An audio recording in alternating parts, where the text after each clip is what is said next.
So I've been watching a lot of shorts lately. People talk about DKOldies, and when I put my thoughts into, I'm getting kind of tired of people trying to defend them for without a good reason. DKOldies, if you guys don't know, it's a retro online gaming shop who does like YouTube shorts and stuff, shipping people's items and whatnot. And half the comments are either joking about the prices, and how other half are commenting saying, "Well, blah, they gotta um, pay their employees, they gotta pay for the building, blah blah blah." Well, you know what? So does literally any other retro shop, and every other retro shop doesn't charge as much as they do. There's been a couple times I browsed their website. I have a local retro shop that I go to. They've been open. I want to say they've been open 7 or 8 years now.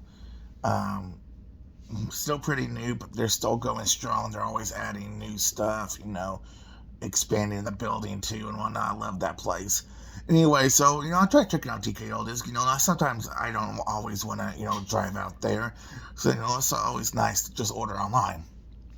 So back in the day when I wanted to get another copy of Modern Warfare 3. Call of Duty games are cheap.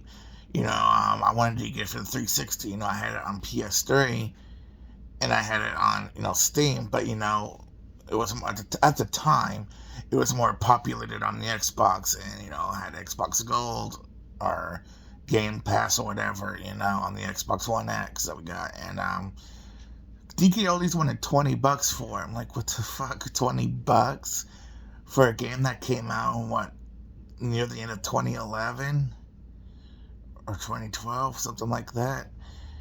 I went down to my local shop, and guess what? Complete, crispy, clean case, manual disc, $5. I'm like, why would I spend $15 more when I could just get here for this much cheaper? I'm like, okay, well, maybe it's just a fluke. Okay, well, then there was another time, because DKOldies are like the first website that pops up when you type in virtual gaming shop. And I'm like, okay, well, I tried to give him a second chance because, Modern Warfare 3, more, from a popular series, I don't know. It's not really retro, so maybe I need to go a little bit older. So I was looking for a copy of Chamber of Secrets, Harry Potter game. I have it on PS2, I have it on GameCube, and I have it on Xbox. Don't ask why I have different copies. Okay, fuck it. The original Xbox version is the best in my opinion, but the emulation for it on the 360 is ass. And I already had it on PS2, but the PS2 version came out at a later date, and they put it on a different engine, and it's just ass in my opinion. So I went to go get it on GameCube because that's the same version as the Xbox version. But I have an actual GameCube to play it on.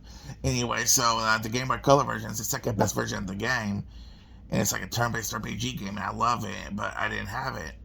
I always played it all these years on emulator, and you know what? I went to go DK Oldies. They wanted $25 for it. I'm like, okay, that's a little bit more than what eBay's wanting. But I went to my local retro shop to see if they had it. Guess what? They had it. I think after tax it was like $6. I'm like, I get they need to pay their employees, and they gotta pay for the labor and the equipment to clean and refurbish everything. But so does this retro shop I go to, and so does pretty much any other retro shop and website that I've ever visited. And then my dog, he got on he I don't know what he did because I was taking a nap. He somehow knocked my Game Boy off the nightstand, right? And the Game Boy was fine, but he got a hold of my copy of Prisoner of Azkaban for Game Boy Advance, which is one of my favorite Game Boy Advance games. I had it laying on my nightstand. So I put a different game in my Game Boy to play, and he chewed it to hell. And normally, fine, I could do with a shitty cartridge, but he chewed it so damn much he damaged the board somehow, and it wasn't out wanting to load no more, no matter what I did. I cleaned it and everything. It's just he just bit too hard down too many times on it. And so I went on DKOldies website to try and get it. So I think it was a pretty, it's not a rare game, but it's just not super, super common.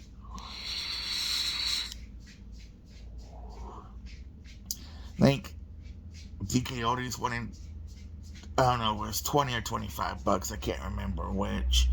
I got some of my prices confused on some games. Like, well, shit. I went back down to my local retro shop.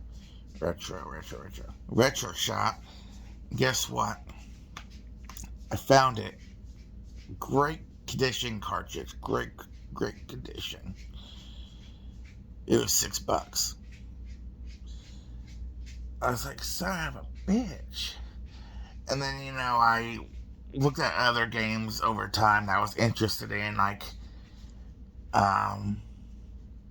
they had Pokemon Blue there, which I still have my copy of Blue. Copy of Blue in my virtual shop was $40 with a new battery installed. The cartridge looked clean, the label wasn't worn. Yeah, well, you can guess how much it was at DKOldies. It was over $100 from last time I checked. So guys, this is just a taste of what it's like, price-wise at DKOldies, Support your local retro shop or just go on eBay.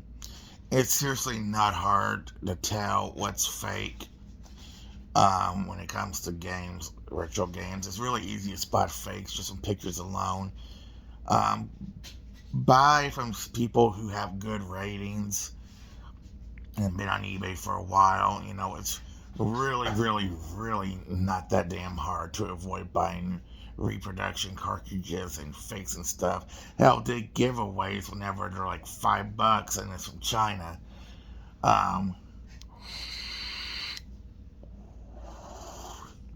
Don't buy from DKOldies. They're a ripoff.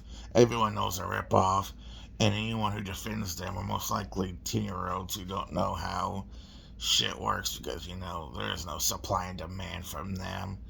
They have a shit ton of stock. You guys see in their videos, we're low on this or that. That's why you adjust the prices. They have like 200 consoles of each stacked on top of each other. They ain't low on stock. Fuck DKOldies.